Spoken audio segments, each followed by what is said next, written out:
संकल्प लीजिए कि इस बार मास्टर मुजाहिद को जिताकर भेजेंगे।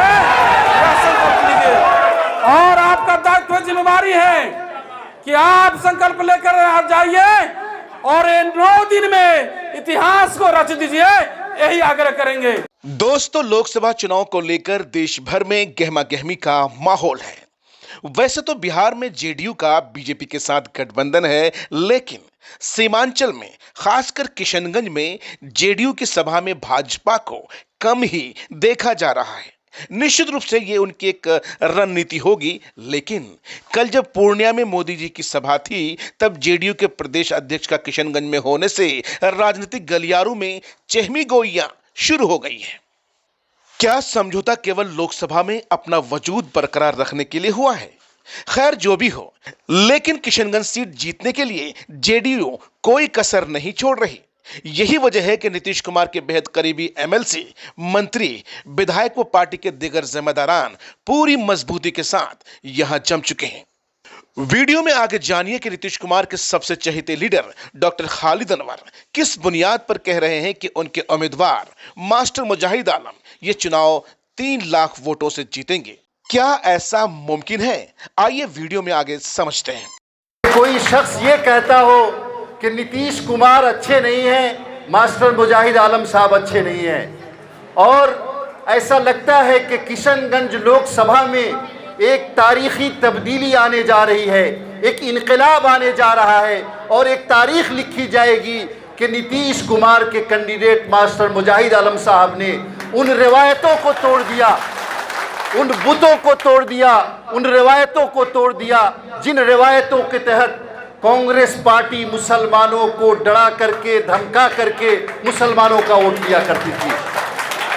आप जनता दल यूनाइटेड परिवार के लोग हैं, ये बात दिमाग में बैठाइए कि नीतीश कुमार कोई मामूली शख्सियत का नाम नहीं है। ये फिरका परस्तों के खिलाफ, कांग्रेस पार्टी के खिलाफ और उन सभी पार्टियों के खिलाफ जो मुसलमानों का इस्तेहसाल करते हैं, उनके सामने दीवार बन करके खड़े हैं। ये नीतीश कुमार हैं जिन्होंने एनआरसी के ऊपर बिहार की असेंबली से प्रस्ताव पास कराया कि बिहार में एनआरसी नहीं होगी, और ये कांग्रेस पार्टी है जिसकी सरकार ने आसाम में एनआरसी कराई। इसको नोट करने की जरूरत है। ये नीतीश कुमार जी हैं जिन्होंने ऐलान किया कि बिहार में सीए की जरूरत नहीं है, और ये कांग्रेस पार्टी है जो पूरे बिहार के नहीं पूरे देश के मुसलमानों को डरा रही है कि सीए आएगा तो ये हो जाएगा। मेरे भाइयों, समझ लीजिए कि कांग्रेस पार्टी, राष्ट्रीय जनता दल के पास बताने के लिए कुछ नहीं है। वो ये नहीं बताएंगे कि हमने आपके लिए यूनिवर्सिटी बनाई, वो ये नहीं बताएंगे कि हमने आपके लिए स्कूल बनाया, वो नहीं बताएंगे कि हमने आपको रोजगार दिया, हमने आपको मदरसा दिया, हमने आपको उर्दू दी, हमने आपको स्कूल दिया। कुछ नहीं बताएंगे।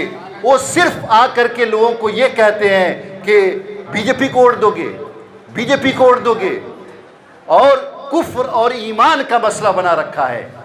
लोगों को ऐसा समझाने की कोशिश करते हैं कि जैसे जदयू को वोट दिया तो कुफ्र कर रहे हैं।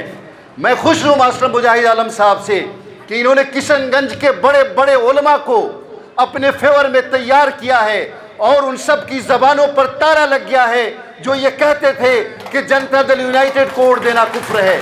आज जमीयत उलमा हो, इमारत शरिया हो, मुस्लिम पर्सनल बोर्ड हो, खानकाह हो, यहाँ के इदारे हो, या शेरशाहबादी कमेटी के उलमा हो, सभी लोग खुल करके कह रहे हैं कि नीतीश कुमार जैसा कोई लीडर नहीं है और इनके कैंडिडेट को कामयाब करना है। इसलिए हमें अपना हौसला बुलंद रखना है। हमें उन शरारतों पर, उन शरीर लोगों पर निगाह रखनी है। मैं अभी मुजाहिद साहब को कह रहा था कि आज की पोजीशन यह है कि आप 3 लाख वोटों से जीत रहे हैं,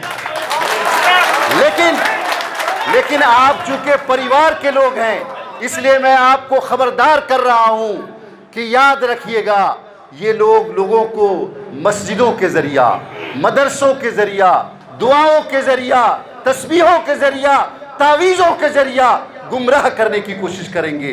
इन पे नजर रखिए और याद रखिए कि नीतीश कुमार के लोग कोई कमजोर लोग नहीं हैं। वो जानते हैं वो जानते हैं कि इनका इलाज कैसे किया जाएगा, वो जानते हैं कि बड़े बड़े उलमा-ए-किराम, आपको पता है